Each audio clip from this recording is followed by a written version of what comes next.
Welcome to the Startup Grind. Our featured speaker tonight, as you may know, is Hamid. I always mean to ask how to say the last name before I get up here, so let's hear it. Shojaee. Shojaee? Okay, Hamid. There we go. Yeah. He is... That's perfect. Perfect. Okay. Hamid is both a successful entrepreneur and an avid community supporter, whom we have to thank for helping share much of what is now the buzz around the AZ tech companies.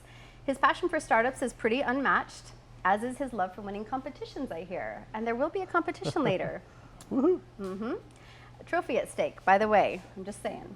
As the founder of both Axosoft and PureChat, he's here tonight to tell us our story. So, in Startup Grind tradition, get up on your feet and join me in welcoming Hamid.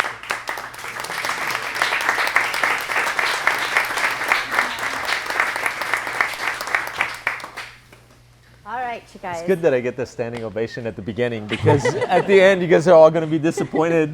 Get that out of the way. I could have been watching the game. I know. Extra thanks to everyone. We've got the guys in the doorway that are like, yeah, we'll be back and forth, right?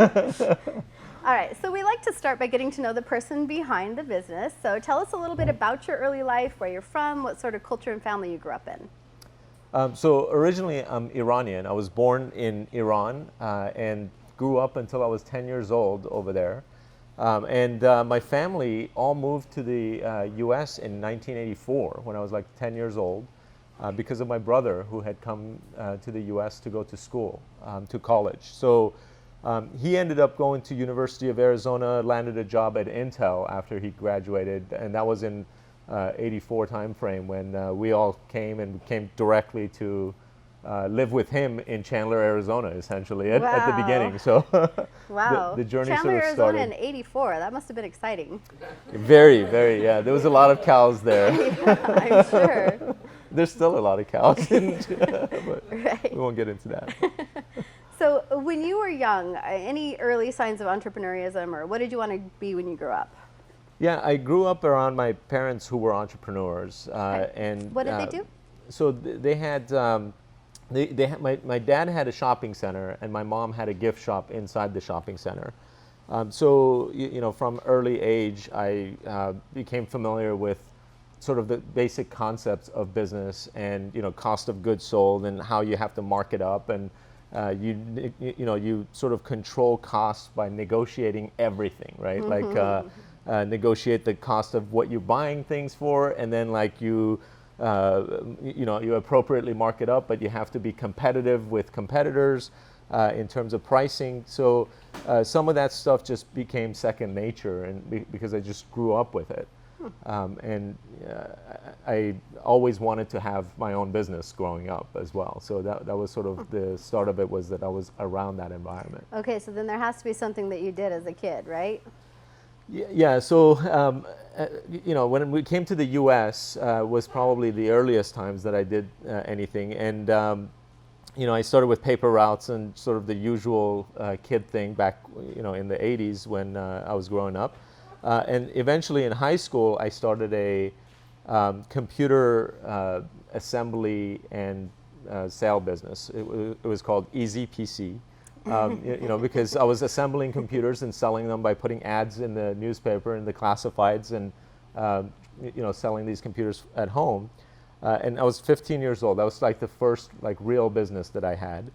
And after I had sold a few, I was super excited. I was making a few $100s per computer, and I had sold 3-4 computers in the matter of 3 weeks. I mean, I was making pretty good money back in the late 80s. And then I had the city of Tempe come to my house saying that there's zoning laws that you can't, sell stuff from your home. So they still do that to people. Yeah, so I was shut down pretty quickly there. Oh man. So then, as you kind of came into, so you went to ASU. I started out. I went to high school here, and then I started out at U of A my first semester, and then. I had always heard start career planning early, and my freshman year, first semester, I attended a career event because, I had heard, start career planning early, and I wanted to, do the right thing. I was in college, right, being responsible. So I walked up to the IBM booth, and they were signing people up for interviews, and I signed up for the next day to do an interview. They interviewed me and liked the attitude, liked a little bit of Unix experience that I had gotten in some of my classes up until that point. And I ended up getting an internship in North Carolina. So I went to U of A for one semester. My freshman year, I went to North Carolina for an internship with IBM. When I came back, I was so homesick because it was so far away that I came back to ASU. Oh, okay. So, and what was your degree in? long trip to. Yeah. I never graduated ASU. What? Yeah. That's awesome. Yeah. True entrepreneur style. I like it. That's the first time I've given anybody a high five for not graduating from college. Only in a room full of entrepreneurs does that make sense. It's true. It's true. Okay, and then you actually worked at IBM after you left, or did you? I ended up interning with them graduated? twice, Okay. but I never worked as Okay. a full-time employee there. And then you created your first startup, right? Yeah, so while I was going to school at ASU for a computer science degree, and I was basically a senior. I had most of my computer science stuff out of the way, so I had only non-interesting classes left, right? Like I hated the classes that I had social studies and I don't know, like just social sciences, stuff like humanities that you have to take to graduate. And every day I'd bug my roommate to like start brainstorming on like ideas to build a software company. And eventually we landed on an idea that both he and I got super excited about. We had discovered a fingerprint recognition device. This is in 1995. That was about yay big. And you attached it to a computer using a parallel port. This is like when parallel ports existed on computers. Fancy. Yeah, and then you could use your fingerprint to sort of recognize if the person is who they say they are. So we thought of all sorts of applications for this, including time and attendance, and picking up your kids at a daycare facility or going to a gym for like working out. And we pitched a good friend of mine that had recently run into some money with the idea, and he absolutely loved it. Wrote us a check on the spot, and then he helped us pitch to another friend of his who had ran into a bigger sum of money, and he loved it. So we ended up actually getting a decent amount of funding, and with us being 22-year-old kids, Wow. started the first sort of real startup that we had with funding, and started the lessons from that point. Wow. Okay. And so, how did that move forward? What was it that you guys did with that technology, and what did you figure out along the way?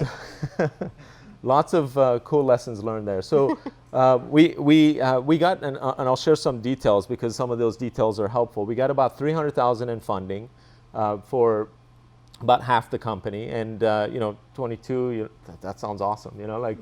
So the other half was my roommates and I, and we started out building out sort of the first application, and while we were at it, we also built the second and third and fourth application ideas that we had. And all of them were progressing fantastic. We had hired our first couple of employees, so there was like 4 or 5 of us 6-7 months into it. We started trying to market our few different products, and we realized that fingerprint recognition devices sitting next to a computer, which back then was a CRT monitor that was like huge, and a whole box for the computer and keyboard, mouse, it was too cumbersome of a sale to try to add fingerprint recognition device to this thing just so that you can clock in and out employees or for membership verification. So we decided in order to really sell this thing, we actually had to build a all-in-one hardware device that sort of encapsulated all of these things into a nice, neat little machine, which we ended up building. So we sort of OEM'd all the parts and built a case that sort of encapsulated all of these hardware devices to make it super, like friendly. You hang it on the wall, it has fingerprint recognition device built in. So at this point, we had 5 products and 5 people total in the company. We had, a fingerprint recognition system, if you will. We called it IntelliTrace. We had a time and attendance software. We had daycare software. We had membership software. So we had a lot of products. We were spread very, very thin, and within 9 months we were on the verge of running out of money, which we then had to go, sort of next round of financing, right? And that's when we started learning lessons, right? And that dilution is a thing, and Right. and you get diluted very, very quickly, and especially when you absolutely need money. So we learned some of those lessons to sort of extend the life of the company, but we also learned that you cannot do a whole bunch of different things simultaneously well. So we had very few customers for each one of our applications. So within the first year, one of our board meetings, a guy who's very involved in the local community was on our board. His name is Mike Wolf. We went into the board meeting with him asking the one question that, hey guys, you need to decide what you want to be when you grow up as a company. And we're like, yeah, we're going to be a great tech company that builds great tech products around fingerprint. We're going to be the Microsoft of fingerprint recognition devices. It's like, yeah, that's all cool, but you can only really be one thing. Like, what's the one software that you want to have, because you can't spread yourself so thin. So we ended that board meeting with 4 of our 5 products axed, and we became a time and attendance company, essentially. And a huge sense of relief happened, and like things started going much, much better. But by that point, we were already sort of working against the tides. And we ended up blowing through a lot more money, brought on seasoned management. We had a board of directors who helped sort of find seasoned management to bring on to really babysit a couple of kids. And they were even worse at it than we were. So, yeah, we Was that a tough culture fit, or? Oh, for sure. Like I did not get along with the CEO that the board had selected, and I ended up leaving the company within 5 years of inception. So that was now in 2000, to sort of put time frames into perspective. And I went to go work for Microsoft, which was a company I had grown up sort of respecting, having a ton of respect for, and learning so much about Bill Gates and all of that stuff. So at that point in time, I decided to leave my startup. My roommate, who co-founded the company, stuck through it. And they went through a ton of turmoil over the course of the next 8 years.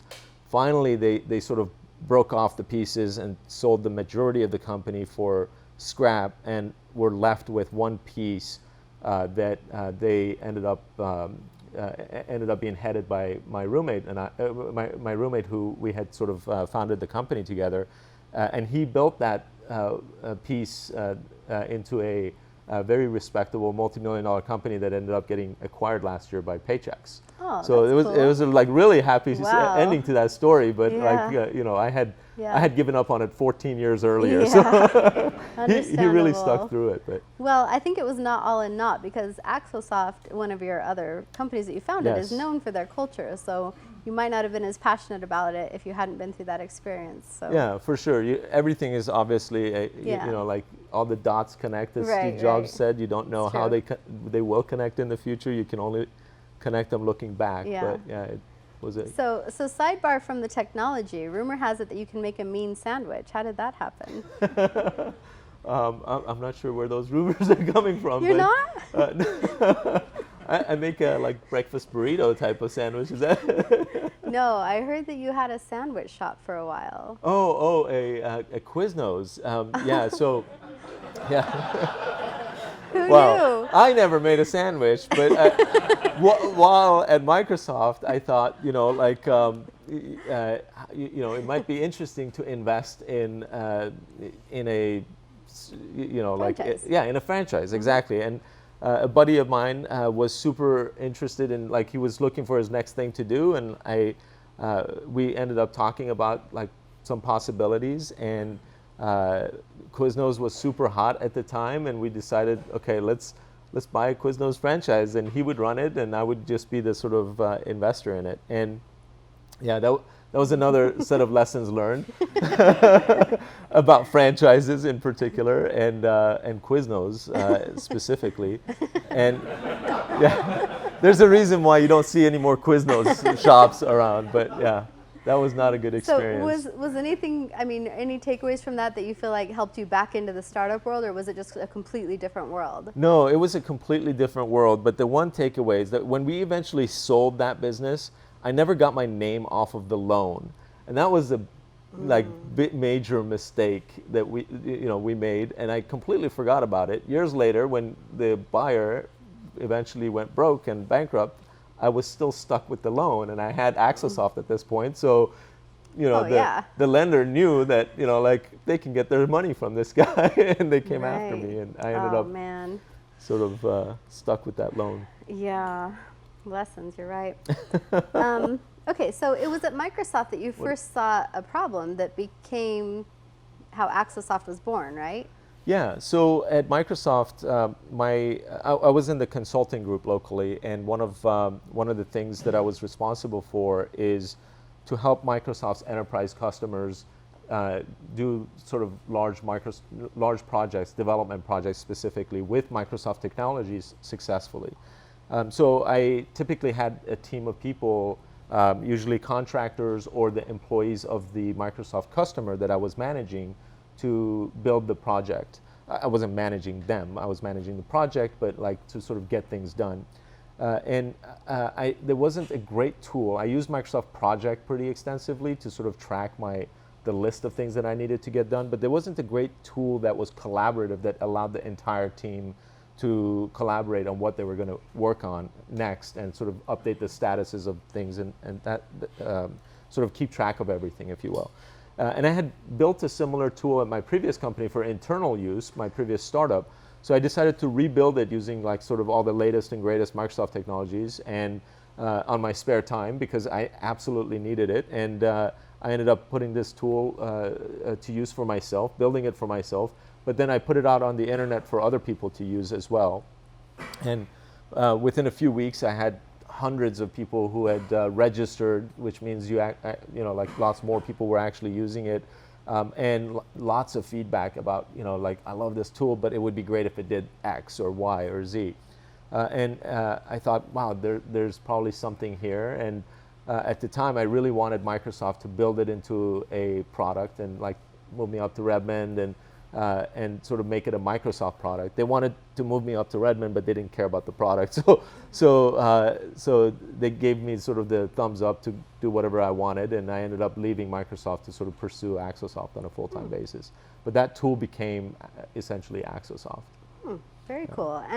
And now fast forward several years, Axosoft is a cool company. I mean, thank you. It's known for being pretty cool, and your lovely wife is CEO now. Yeah. But I still want to talk a little bit about what Axosoft is today. I mean, the culture there is something that is really, intense is the wrong word, but strong. That's the word I'm looking for, strong. Okay. And a part of it is the space that you guys have. I define, people talk about buzzwords like collaborative space or things like that, but on a really tactical, everyday level, what are some of the things that you've done, and how have they affected the way that the experience of your employees? Yeah, so speaking of my wife Laudan, who is now CEO of Axosoft, she's been sort of instrumental to that culture because very early on she was involved and was doing all this sort of making sure we have the right environment and fun environment and everything. When we ended up buying the space that we're currently in is when things shifted from a culture standpoint quite dramatically. And the reason for it is because when we rented space, it was always whatever the space plan ended up being, that was sort of what you work with. Mm-hmm. But when we bought space, it was an empty shell, so we could do whatever we wanted with the insides. And that sort of created a opportunity for us to think about what is the real environment that we want to build. And we actually ended up having a team of people from inside the company to prioritize goals of what we wanted this space to accomplish, which was collaboration and noise control and sort of some level of privacy. So we built a space that we thought gave us all of those things and made it fun and colorful and that sort of thing. And that helped sort of even dramatically raise the intensity level, or what was it? The strength level of the culture quite a bit. Very good. And you have a program there where you guys support people in kind of thinking outside of the box and getting creative with new opportunities, or what am I don't remember the details You might of be it. thinking about our 30-day project. Yes. So one of the things that happened in my first startup is that I realized the importance of focus, right? Because I feel like one of the big reasons we failed was the sort of lack of focus in the first year, which Sure. was pretty important. So with Axosoft, we were sort of laser focused. That's like the only thing we did is this project management tool for software developers. Customers who wanted customization that we didn't think was in line with what everyone wanted, we would reject, even if they were willing to pay us. And at the beginning, that was really difficult because we were rejecting, revenue that would be double or triple our monthly sort of normal revenue. And but eventually we got really good at it, and we think that I think that was a big reason for our success. But what happens is when you focus on a product and you're sort of heads down doing the same thing over and over again, is that your skills and sort of things that make a software development team really effective, the technologies they use, the sort of coding patterns, all of that stuff Sure. changes over time, and your skills become stale. So we wanted a way to address that, and we ended up sort of accidentally stumbling on what we call 30-day projects. So every year after a major release, we take 30 days off, the development team specifically, and they work on projects from scratch using new technologies. And the idea behind those is to build something useful, but much more importantly, build something that's going to help you learn something that you've been wanting to learn. And that's ideally helpful to the company. So we've done these projects in a variety of different ways, and it's ended up creating a bunch of cool tools, including transfer big files and PureChat, which we ended up spinning off last year into its own company. Right. Okay, so tell us kind of what PureChat is and where you're at right now with that startup. Right. Okay, so PureChat is a live chat tool, and what's interesting about it is that the development team that set out to build PureChat initially was a side project. It's been a side project twice under two different circumstances, but they wanted to learn sort of real-time communication technologies, Node.js, WebSockets, things that developers really care about. So we put together something that, a project that sort of was interesting, that could also be useful, and really great learning opportunity. And we put some parameters on it, and within 30 days, we challenged the team to build something from scratch that was shippable and usable by others. So, so that's what they did, and we started from not having literally no line. The first line of code was written on the, I don't know, the end of the first week, essentially, because they had to sort of plan out what they were going to do and design it to some extent.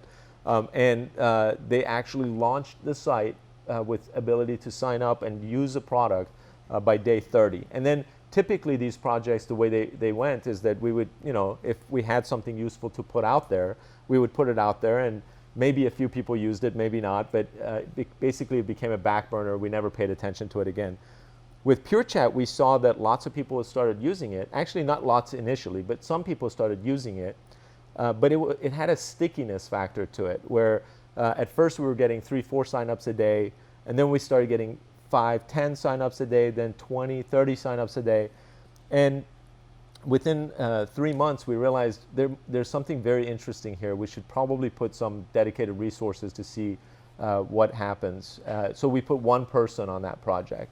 And then it became 2 people, because the sort of trajectory continued to be hockey stick-like. And we hadn't charged for the product. This was completely free. And after a year and a half, last year we were looking at it, and we were like, okay, we have 6 people dedicated to this project now. Now it's a drain on Axosoft resources. Right. So we have to decide if it's worth spinning off into its own company and really giving it a shot. And to give it a shot, we have to raise money. Otherwise, the team is going to be 6 people until we're profitable. So, and we think we could use more people to sort of build it out to be even better. And that's what we did. So we spun it off into its own company, and last year in October, and then we set out to raise money for it. and we just closed a round of financing at 1.5 million from angels locally. So that was pretty exciting. That's exciting. Thank Very you. good. Was it as easy this time as it was the first time? No, it was a lot easier the first time. I'm sure. So this time around, I expected it to be easy, to be honest.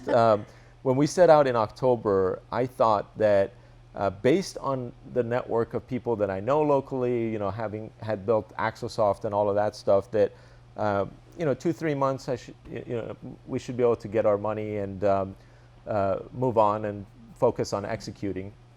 And in February, so we started in fundraising in October. In February of this year, I had exactly $0 in commitments from people, and like no one who had committed. I had done lots of pitches, and I was down. I decided that I need to either forget about fundraising and just sort of fund it myself, or really make it a priority. And it could have really gone either way, but I decided to make it a priority, and I ended up sort of dedicating myself full time to it until the funds were raised, and then it went a lot better, a lot more smoothly, but it was still very difficult, much more challenging Sure. than I expected it to be. So for people that have a kind of a foundational product, but don't have the relationships that you've had in the community, what kind of advice do you have for them on how to either build relationships or where to focus their time and energy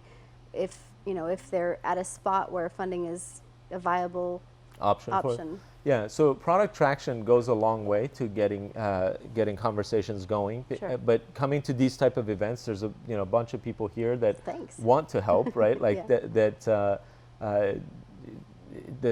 besides me, there's lots of other people in the crowd that when they hear software, and a lot of us have been there, that immediately perk up.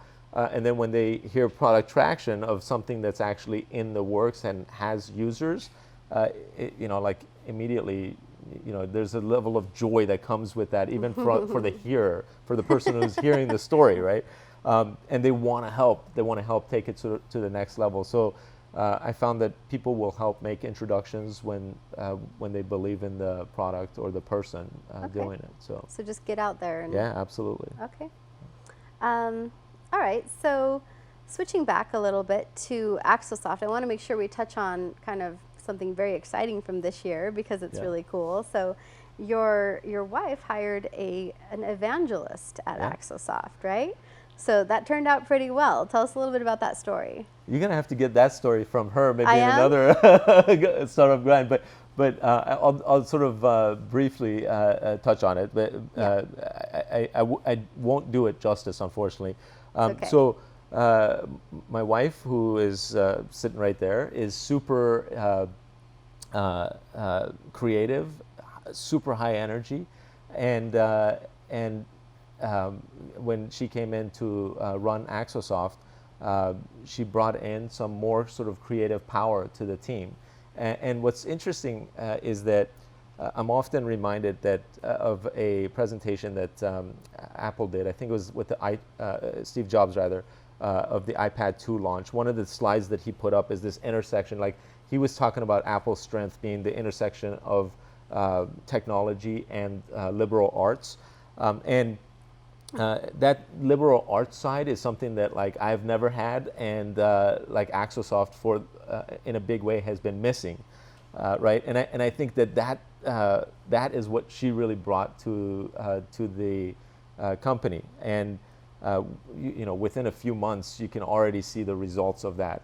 We had almost no brand recognition with Axosoft. If you ask the average Joe out there, or even average developer who our tools was for, whether or not they had heard about Axosoft, the answer would have probably been no.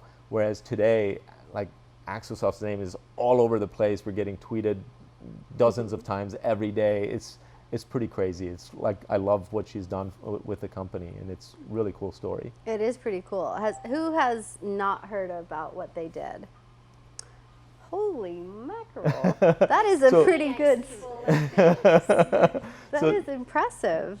Yeah, That's like 99% of the crowd you've already the reached campaign with the story. is the it was never addressed campaign that has like really helped sort of propel the name and the brand and all the sort of good vibe that comes with it throughout the tech community. So it's Very really cool. good. Very nice. And has that turned into the type of exposure that helps the company's bottom line, or is it still kind of building that way? Yeah, our bottom line was historically strong. So and I think it's going to be even stronger as a result of Very the work cool. that team has been doing. Very cool. All right. So another thing, you've been busy over the years. So another thing that you did is you initially started an incubator that kind of morphed into TechBeat, AZ TechBeat. Yeah. So another set of lessons learned there. Sure. Yeah. That's good. So, You're smart now, right? when we first bought our office space, we had more space than we could use. So we thought, well, how would we use this extra space? And we weren't interested in becoming landlords. So we thought, what if we gave it to new startups who wanted to co-office with us? And the idea was to, like the co-office would help the entire software startup ecosystem, because it would be us helping them, and then bringing that new energy into the Axosoft office space should help us as well. So we sort of brainstormed some ideas, and what we landed on is trying to replicate something similar to Y Combinator at Axosoft. So our thinking was that we would have pitch competitions and invest in up to 10 companies with small investments to help them build a proof of concept. So $20,000, but give them office space and mentorship, and monitor the progress. So we did all the sort of events leading up to our major pitch competition, which we selected a bunch of companies, and it was phenomenal. I mean, it was really, really cool. 5 months of sort of activity and buzz and various different events that sort of led up to it. And after the pitch competition, there was a really cool feeling in the crowd. They were pitching in front of a room full of people, and the ones that won the pitch competition, who we were then going to sort of invest in, many of them got this sort of feeling that we might be undervaluing their company, or whatever the case might be. There was some sort of still the level of sophistication in 2010 locally was lower than it is even today. Mm-hmm. So we were only able to sort of deal with 2 companies, and we brought 2 companies in and invested in them and helped them build their prototypes. But then what happened is, now they had their prototype product, no customers yet, no revenues, and we needed to sort of help them get the next stage of funding, which we assumed would be there. If you build it, they will come, type of thing. And we got stuck there. And what we realized is that there was no way for us to even announce that these guys had built their product. There was nobody to announce it to. The sort of tech crunches of the world and the typical publications, blogs that we read at the time were all Silicon Valley based, and they had more news than they could cover from their local sort of scenes. So they never cover anything in Arizona. So we realized there's a bunch of missing pieces, and there's missing sort of mentors, there's missing investors, there's missing news organizations. So we decided to tackle some of those instead of trying to repeat the process with more small investments. Mm-hmm. So we sort of shifted the money, and we decided to launch AZ TechBeat as sort of Arizona's tech news, which we ended up hiring Tishan for, as you know. And then we also put together an Arizona Software Founders Group, which got the involvement of a whole bunch of different people to meet on a regular basis and sort of talk about how to improve their businesses. And that has led to a whole bunch of other things, but now there's a ton of other people's efforts that are sort of combining to help really flourish. So where we are today, 5 years later, is a totally different place than where we were in 2010 when we first tried it. Well, thank you for being the change and kicking it off. Well, I mean, that was important. But how do you feel about the where things are at today? What could we do better? What is our strength? How do you view things today, having kind of evaluated it for all those years? So I mean, you can always do better, right? But I think there's a lot of good stuff, good activity to sort of put your force behind, and things that didn't exist. You know, there's there's now a community of people who talk to one another as one example of something that didn't even exist until just a few months ago, right? And that community of people who have a collaboration tool that they use allows us to sort of facilitate things that weren't facilitatable before. And I am very bullish on the Arizona tech community, and I think that there's a lot of cool stuff we can do. Good. So where do you see yourself in 10 years? So yeah, I will be it'll be one of two scenarios, professionally assuming. It's either I'm in a startup, or not startup, in a company running a company like PureChat or whatever, or I've taken a role as active role as just a active investor who's doing it, sort of rebuilding that incubator model that we started in 2010, and really putting a full-time effort into that type of thing. I could see myself doing that 10 years from now. Okay. So before we move on to some of our kind of games to finish this off, is there anything else you would like to share with everyone? Anything else I'd like to share? So I think you covered a whole spectrum of things. We did, didn't we? We got it all. There isn't anything I feel like there's glaring and missing that needs to be right. covered, but I appreciate you. All right, sounds good. So we are going to do Q&A, so I'll give you guys a heads up on that. But in the meantime here, I have this little game that we like to play called 21 Questions. So it's rapid fire, just quick questions so that you guys can get to know a little bit more about Hamid, okay? Besides like sandwiches and good things like that. Breakfast burritos, that was a surprise. I mean, that's good to know. All right, so 21 questions. First one, sushi or tacos? Ooh, that's a tough choice. Both of them are excellent, right? Okay. I have to go with sushi because my son is such a huge sushi fan. How old is he? But he also loves Chipotle. He's 9. He's 9? Yeah, he's been eating sushi Okay. since he was like 6 months old, though. So My 11-year-old is like a regular at the sushi place. He calls for reservations. They know him. yeah, they probably should go out. They should, right? Okay. It's funny because when we go out, our meals, come out to like 15, 20, but whatever it is, like his sushi bill is $45. I'm like, how do you eat so much sushi? Shit, I know. Couldn't pick it like less expensive food. I know, right? Coke or Pepsi? Coke. Flip-flops or shoes? Flip-flops. Mornings or nights? Nights for sure. Yeah. Wow, and you're friends with Bob over there? I mean, do you guys ever match We up never on hang your out at night schedule? because he goes to sleep at like 6 p.m. or something. I'm surprised. Is he sleeping back there somewhere? Oh, yeah. He is. All right. Favorite book? Business book is Good to Great. General purpose book is A Brief History of Nearly Everything. Awesome book. Yeah. Favorite operating system? OS 10 now. Okay. Used to be Windows. Microsoft roots, I mean. Right. Favorite app? Favorite app? It's got to be Gmail. I'm in there like more than any other app. Although I don't know if it's my favorite. I play a game called Boom Beach. I don't know if you guys have Boom heard Beach? of that. Yeah. Anybody? No, Okay. no Boom Beach fans? All right. Apparently, we're going to have to look it up. Favorite holiday? It's got to be sort of the Christmas, New Year break because it's a nice break and we usually do a vacation, family vacation during that time. So it sticks around a lot longer. Well, perfect. Favorite vacation spot? A cruise, which is not necessarily a destination. Any cruise, I love it because the ship is the destination for me. So you get to relax and go places and, unlimited food. So that helps.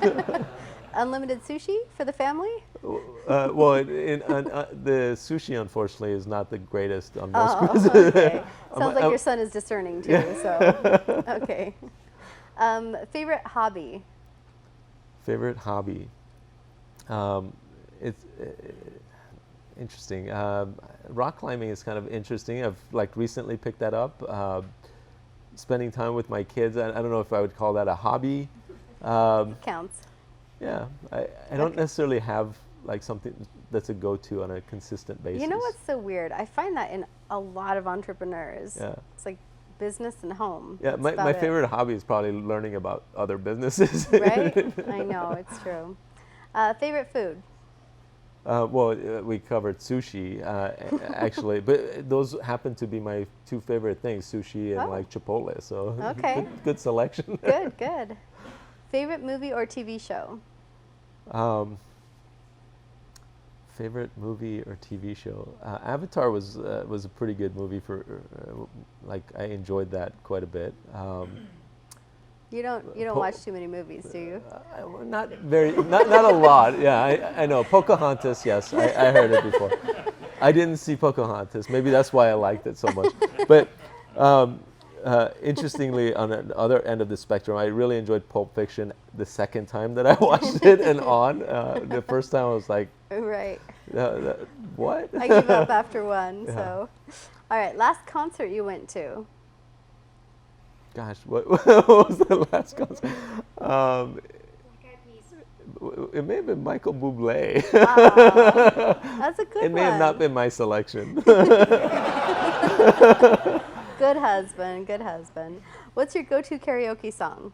I don't have a karaoke song. don't? Yeah, you do not want to hear me sing, though. That's for sure. Verified. All right. Anything you collect? No. Who is the better pilot, you or your wife? Me, for sure. Are you kidding me? Disputed. So I have a funny story there. Okay. And you'll be convinced that I'm the better pilot after you hear this story. So on our first date, I already knew she was a pilot because where we met, she had told me that she was a pilot. And on our first date, she ended up taking me flying. And when we took off, it was like late afternoon, like maybe 5 o'clock in the afternoon, still bright outside. When we came back down, it was nighttime, and beautiful scenery. I really enjoyed the flight, and we're coming in. As we're approaching to land on the runway, I see the runway passing by, and she says, "Oh shit, we're not gonna make it," and I'm like, "No, I think we'll make it. You should really try."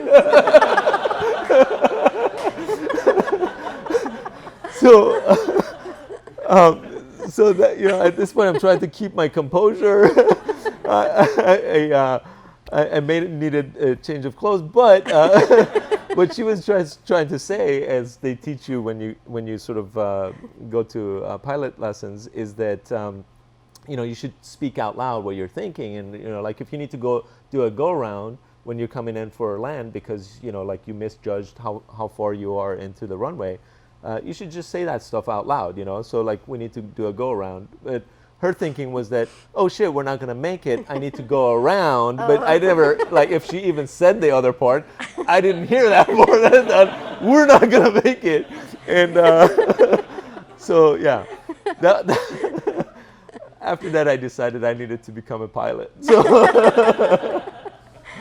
That's awesome. this relationship was gonna work. So All right.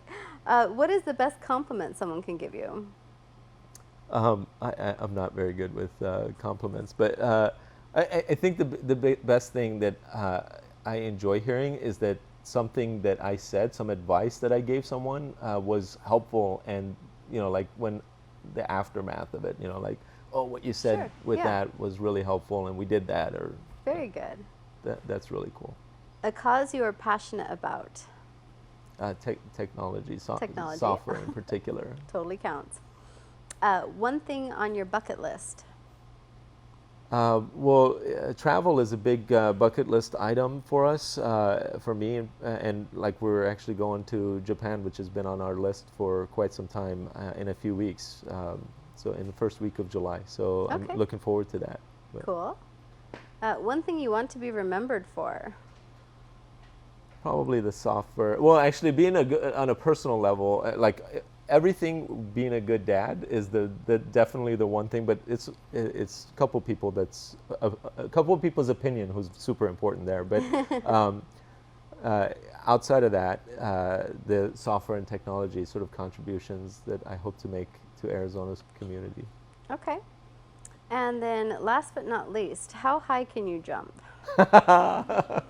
Higher than the average Higher for than the my average? height and age and all these All right. qualifiers.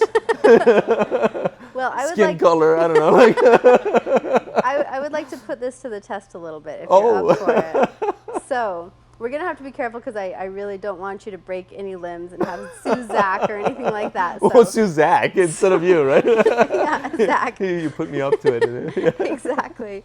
Bob, are you still awake or here? Come here. Come here. All right, you guys. So we have a little competition that's going to happen here. Okay.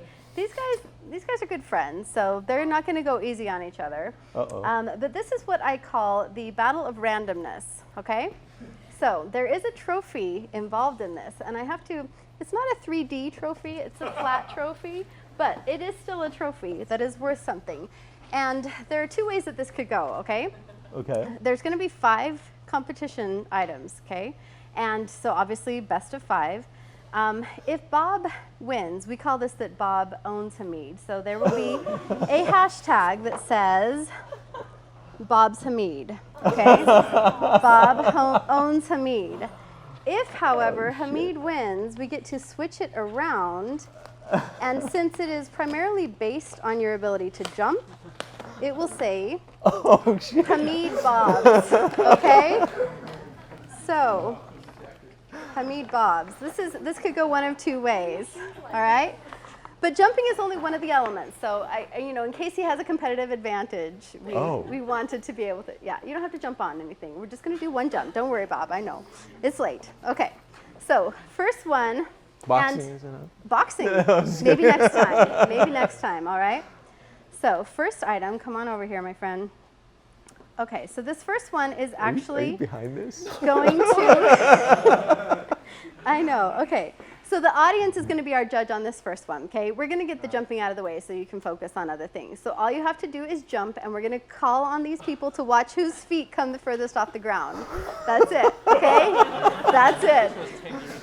Can we raise our knees, or You can raise like your you have to knees. like stay flat? Absolutely.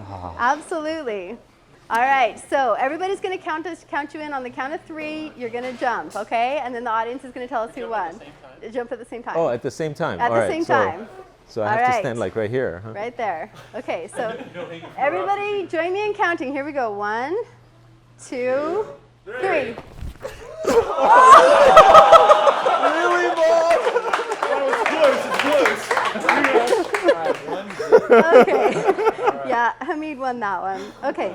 The second one, we actually need a judge to really watch this because it's a detailed item. So we're going to invite LaDawn to come on up. Laden? LaDawn? Okay. Come on up. So you're going to stand right in between the 2 of them.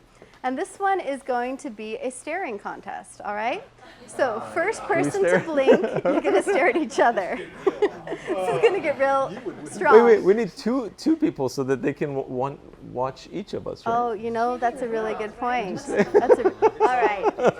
Pat Sullivan, come on up. You need to. So I'm not sure how to position this. Let me think here. So Pat, how about you watch Hamid? Okay. And then you go ahead and watch Bob. All right? So, and you guys are free to try and distract them. Okay, so on the count of 3, you guys can start staring. First blink. Okay. First blink. Any kind of distraction. Well, you can't touch them, okay? So. Well, can I distract them too, or no? Sure. Okay. Anything. And we have to like look at each other. You have to stare at each other All right. intently, strongly. All right? All right, so here we go. All right. 1, 2, 3, go. So we're watching for a blink.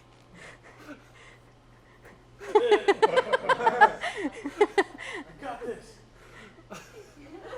Don't do it. Don't laugh. Pizza. Pizza. For All right. 0 for 2. Okay, so next one, you guys can both face the front there. All right. So you know that old adage of, what is it? I believe it's rub your belly, pat your head. Oh yeah. Okay, so we're gonna see who can do this the longest, and when I say switch, you have to switch hands, which one's in which place, okay? So this might go fast, So or this- this might not. You can warm up for a second if you want. It's rub the belly, pat the head, okay? All right, so let's see. Adam, will you watch for whoever messes up, okay, Adam? All right, so here we go. Keep it going. Pat the head, pat the head. Let's get started. All right, pat the head. All right. Switch. Oh, yeah. Switch.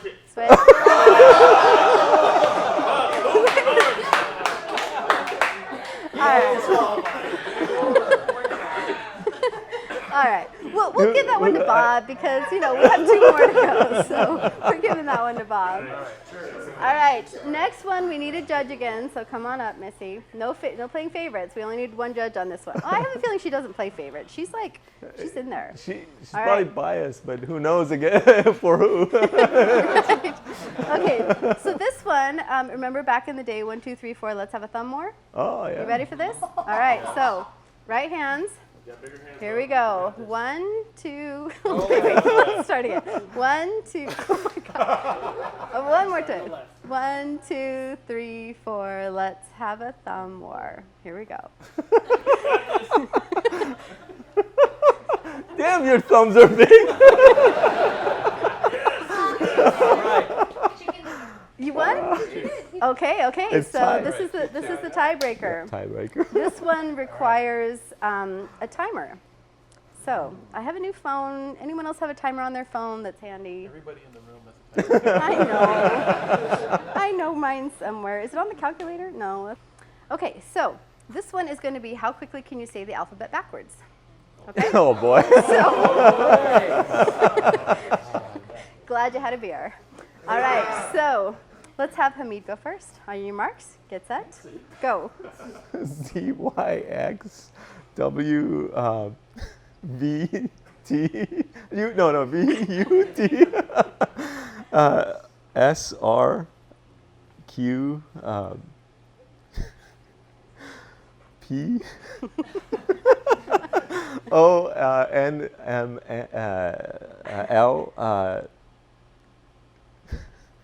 See, I'm a foreigner. This is totally not fair. That's okay, it's night, so you still have the advantage. I think you were at K. Okay, K. J. I. H. G. F. E. D. C. B. A. I'm not even sure if I got that right, but It was real close. Okay, 40. it's probably a record of me looking like an idiot. That's good. 47 seconds. You guys remember that. All right, Bob, you ready? Who's totally gonna win? Ready, set, go. So far, so good. X? I X. think you forgot one. X. Did you say Y? Z, Okay, Y. keep going. W E U T S R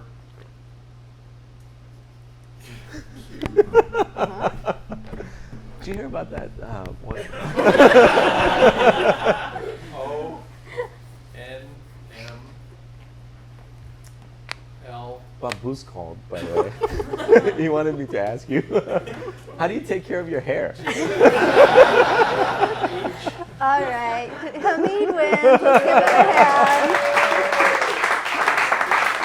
All right, so I'm going to let you present it to him, my friend. Give him his trophy. He won it fair and square. Hamid Bob's. At least he doesn't own you. That would have been more intense. I'm not sure what this All right, means. Hamid Bob's? You jumped like Bob up and down. Thank you, right? thank you. Go with it. Thank you. Appreciate it. This is going to be all over Twitter, I just want to say. All right. Q&A. I really should have done that earlier, but I forgot. So, any questions for Hamid before we're done? Andrew. So, Hamid, I just turned the mic back on. I thought we were done. That's okay. That's okay. Go ahead. so you anticipated getting funding for PureChat would be quite a bit easier based on your previous success record and your contacts, but it wasn't. Do you have any guesses why it wasn't as easy as you'd expect? Well, there's yes, I do. There was first of all, I had never done it before, and I shouldn't say I'd never done it. I hadn't done it for like 15, actually more, 18 years, 19 years, something like that. The first time around, I feel like we ended up getting lucky, and then there was sort of a systematic way of that we were going about doing it. So my skills as an entrepreneur, as somebody who builds a business, those skills did not transfer well to fundraising, which is very much relationship based. So what I realized is that now having the relationships with these investors that have now invested in PureChat, it would be a lot easier to do it again, right? So it's a set of skills that you end up building that's very narrowly focused on the type of activity that you happen to be doing. So that was a big part of it for me. And then there was other things that that affected it as well, but I think none of them were as important as like not having done it, not having those skills of how to do fundraising. And it is a set of skills, and I highly recommend prepping for it, reading appropriate pitches, being prepared to answer the appropriate questions that you hear investors will ask. Many of them may not be relevant. You still need to have a good answer for them. As a entrepreneur, as a successful business owner, I thought I could dismiss many of the sort of questions that are unimportant and I know are unimportant, but you can't dismiss questions. That's a problem. So those are the sort of things that I think would be helpful. Thank you. Yeah, absolutely. Any others? Sorry. Good evening, friends. I am Raghu. I come from India with my brother who lives here, and I work very closely with startup community in Hyderabad, India, and wanted to check with startup ecosystem in Arizona, and want to connect. And then I found this event, and I'm here. Want to ask great listening to Hamid, success story and the little bit of Arizona ecosystem which is evolving. And Thank you. I keep reading. Even Hyderabad, it's quite happening. Bangalore, we keep comparing with the Silicon Valley of India, Bangalore, and Hyderabad, Right. so again catching up. I have a couple of questions. Shoot, yeah. One, as an entrepreneur, if you were to do something different, given your experience currently, what is that would be?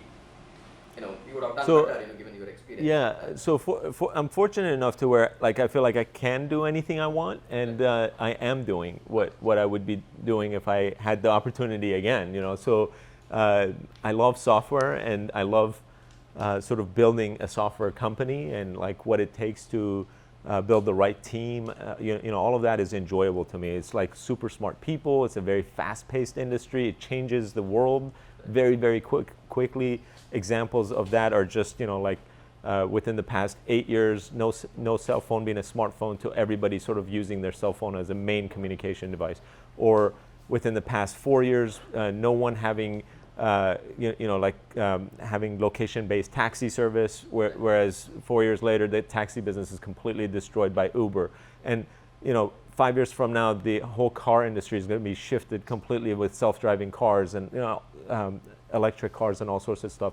So and because of software, so it's a super fun industry, and it's really shaping our world today, and that's why I love it. There's a couple of other questions. I don't know whether you have any view on Indian technology. One. Yeah. The second, on the fundraising part of issue. In India, if you see the same founder working on multiple businesses, Yeah. if he has to raise a funding, it will be a big challenge. How are you going to spend your time on multiple products and businesses? Right. But here you have done it. Is that a challenge here too? I don't spend my time on multiple businesses, which is why I left Axosoft, and I am now focused 100% on PureChat. Someone who's spending their time on multiple businesses should have a hard time getting funding, because it's the appropriate thing to happen, because you can't run multiple businesses well. Right. So as an investor, I would want to know where the entrepreneur's focus would be. And I made sure I addressed that before I started funding. I left Axosoft, started a new entity, focused on that, and then I started funding, fundraising, I should say. And I don't have any impressions of India's technology community in particular, but I think that India is super competitive and has an amazing advantage because it's an English-speaking country. and like super highly motivated and educated people. So I think you guys, India as a country is in a great position to be the second Silicon Valley of the world. Thanks so much. Yeah. The other question on the, will you be able to share a little bit on how the valuation happens, particularly in the PureChat? Is it pre-revenue stage or post-revenue stage? And So we decided to turn on our charging for the services right before we started funding. So we started having revenues. The revenues were not significant. And as far as the valuation that we shot for is that we wanted to, there was sort of a percentage that we were willing to give up for the money that we were shooting to raise. And we shot for that percentage, and that's essentially what we got. what was the matrix, basis which, the 1.5 million has been raised? Right. Obviously there are certain assumptions. Is that Yeah. something which you So a lot of that is not necessarily like there isn't formulas that you can sort of plug in numbers to. A lot of it has to do with the entrepreneur and investor alignment in valuation. So if you're the entrepreneur and you're not willing to do something, then the investor has no choice. And if you're the investor and you're unwilling to do something, then the entrepreneur has no choice if you guys want to make the deal happen. So a lot of that is sort of negotiation and sort of soft skills as opposed to formula-based metrics for valuation. Live customers when you For PureChat. So the question is, how many live customers do we have for PureChat when we start fundraising? And PureChat, because of the traction it had received, had over 100,000 signups of free accounts. When we turned on our paid model, we were going after the masses. We are going after the masses. So our pricing model is very, very low price. So our average customer pays us only like $12 per month, just to give you an example. And we immediately started accumulating hundreds of paying customers every month as we sort of were fundraising. And since it took a long time to fundraise, by the end of it, we had, over 1,000.